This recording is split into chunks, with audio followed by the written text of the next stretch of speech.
ফরজ গোসল করার পদ্ধতি হলো, আপনার গোসল ফরজ হলে বাথরুমে গোসলখানায় গিয়ে সর্বপ্রথম আপনার শরীরের যে জায়গায় নাপাক লাগছে বা কাপড়ের যে জায়গায় নাপাক লাগছে সেই জায়গাটা কি করা, পরিষ্কার করে নেওয়া আগে। যদি আপনার জায়গাটা চিহ্নিত থাকে যে এই জায়গাটা নাপাক লাগছে, ওই জায়গাটা ধুয়ে ফেলান। এরপরে নামাজের জন্য যেভাবে আমি অজু করছি সেভাবে অজু করা। এরপরে অজু করা, হাতের কবজি ধোয়া, এরপরে কুলি করা, নাকে পানি দেওয়া, মুখ ধোয়া, হাতের কোণে পর্যন্ত ধোয়া, মাথা মাসাজ করা, এরকম অজু করা। অজু করার পরে এবার আপনি গোসল করেন। সেটা শাওয়ার দিয়ে আপনি মাথার উপরে পানি ঢেলে হোক আর আপনার মগ দিয়া হোক, যেভাবে হোক আপনি গোসল করেন।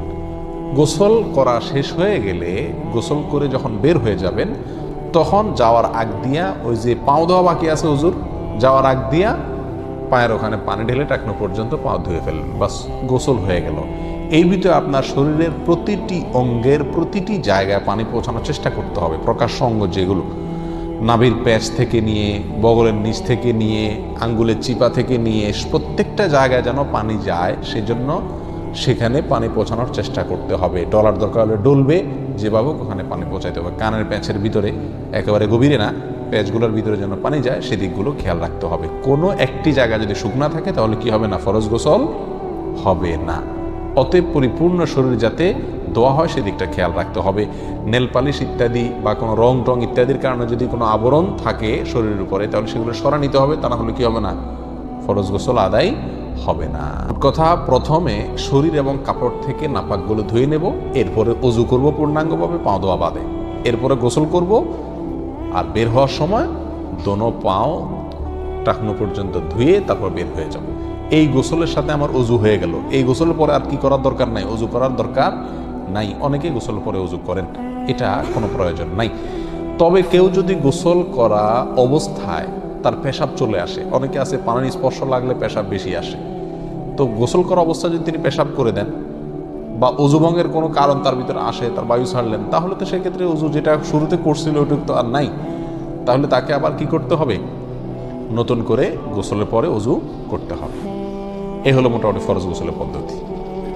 এরপরে প্রশ্ন হলো, ছুটে যাওয়া নামাজের রাকাতগুলো নিজে আদায় করার সময় সূরা মেলাতে হবে কিনা? খুব দরকারি এবং গুরুত্বপূর্ণ একটি প্রশ্ন, অনেকেই প্রশ্ন করে থাকেন। প্রায় আপনার ইমামের পেছনে সালাত আদায় করতে গিয়ে যদি 2 রাকাত 3 রাকাত ছুটে যায়, ধরুন 4 রাকাত ওয়ালা নামাজের আপনি শেষের 1 রাকাত পেয়েছেন, আপনার 3 রাকাত ছুটে গেছে। এখন এই রাকাতগুলো আপনি কিভাবে আদায় করবেন? এখানে 2টা দিক আছে, একটা হলো কেরাত পাঠ, আরেকটা হলো বৈঠক। এই বৈঠক এবং সূরা ফাতিহার সাথে অন্য সূরা মিলানো, এগুলো আপনি কিভাবে করবেন? সূরা ফাতিহার সাথে অন্য সূরা মিলাবেন কি মিলাবেন না, এবং বৈঠক কোন হিসাবে করবেন, এটার উত্তরে আমরা বলবো, বৈঠকের বিষয়টা খুবই সহজ। আপনি যদি শেষের রাকাত পান 4 রাকাত ওয়ালা নামাজের, তাহলে আপনি নিজে যখন ইমাম সালাম ফেরানোর পরে, সালাম ফেরানো ছাড়া আপনি দাঁড়ায় যাবেন, দাঁড়ায় গিয়ে আপনি যখন সালাত শুরু করবেন, আপনার প্রথম রাকাতে আবার বৈঠক করবেন। ইমামের সাথে তো বৈঠক করছেনই, এরপরে দাঁড়ায় যখন আপনার 3 রাকাত ছুটছে, ওই 3 রাকাত পড়া শুরু করেছেন, ওই 3 রাকাতের প্রথম রাকাতে আপনার আবার বৈঠক করবেন। তাহলে পরপর 2টা বৈঠক হবে, হোক, কোনো অসুবিধা নেই। কারণ আপনার এই প্রথম রাকাতটা মূলত আপনার জন্য দ্বিতীয় রাকাত, কারণ 1 রাকাত ইমামের সাথে পেয়েছেন, আরেকটা একা একা পড়ছেন, তাহলে এটা কত নম্বর রাকাত হলো? দ্বিতীয় রাকাতে বৈঠক করতে হয়, সেই হিসাবে আপনি এখানে বৈঠক করবেন।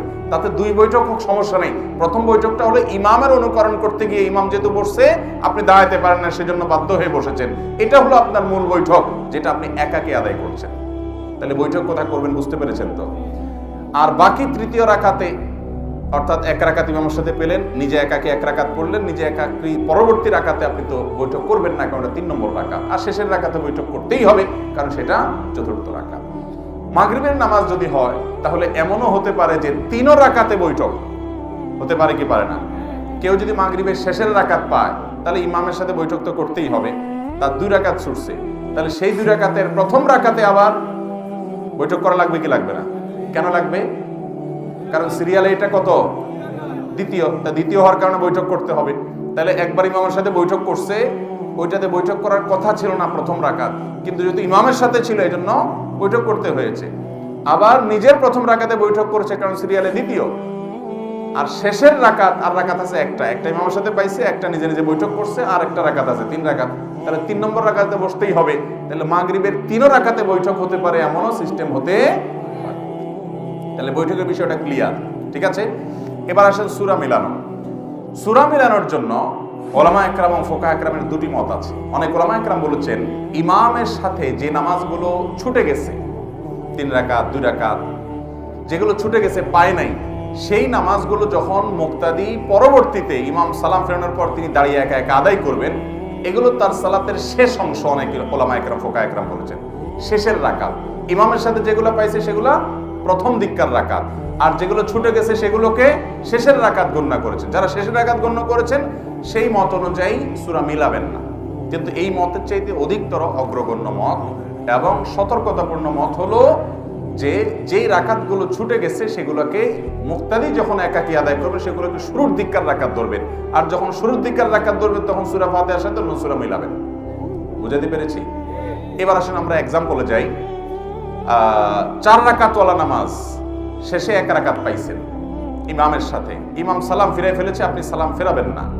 ইমামের সালাম দোনো দিকে ফেরানো হয়ে গেছে, তারপর আপনি দাঁড়িয়ে আপনার ছুটে যাওয়া সালাত আদায় করবেন।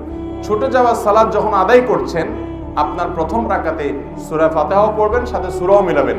কেমন যেন আপনি সালাতের প্রথম অংশের রাকাতগুলো ছুটে গেছে ইমাম সাহেবের সাথে, সেগুলো আদায় করতেছেন। একইভাবে আবার দ্বিতীয় রাকাতেও সূরা ফাতিহার সাথে সূরা মিলাবেন। আপনার তৃতীয় রাকাতে আর সূরা ফাতিহার সাথে সূরা মিলাবেন না, কারণ 2 রাকাত তো সূরা মিলানো হয়েই গেছে। এটা তো 3 নম্বর রাকাত সিরিয়ালে, সেখানে তো সূরা মিলানো নাই। কথা কি বুঝতে পারছি? এবার আসুন 4 রাকাতওয়ালাটা আপনারা বলেন দেখি। 4 রাকাতওয়ালা নামাজের 2 রাকাত ছুটে গেছে আর 2 রাকাত পাইছে, তাহলে ইমামের সালাম ফেরানোর পর দাঁড়ায় যখন 2 রাকাত পড়বে, সেই 2 রাকাতে সূরা ফাতিহার সাথে সূরা মিলাবে না মিলাবে না? কেন মিলাবে?